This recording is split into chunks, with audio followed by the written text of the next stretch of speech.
For this recipe, you'll need some sort of non-dairy milk product. So I'm using oat milk in this recipe.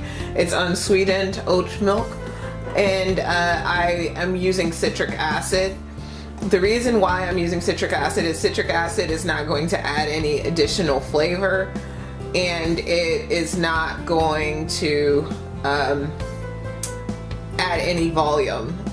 So it's not going to water down the non-dairy milk product, and it's not going to add any flavor like lemon. So you can use things that have acidity to them like lemon, but then your buttermilk will be lemon flavored. But if you use a source like citric acid, which is just going to add the acidity, the sourness, then you eliminate that issue. So you're gonna use 1 cup of your milk substitute,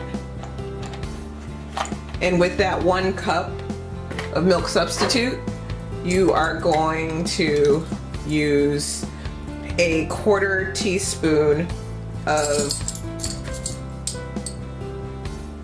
citric acid.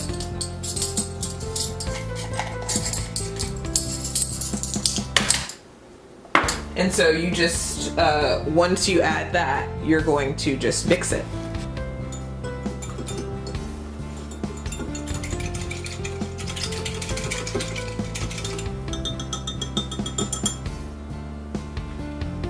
And let it sit.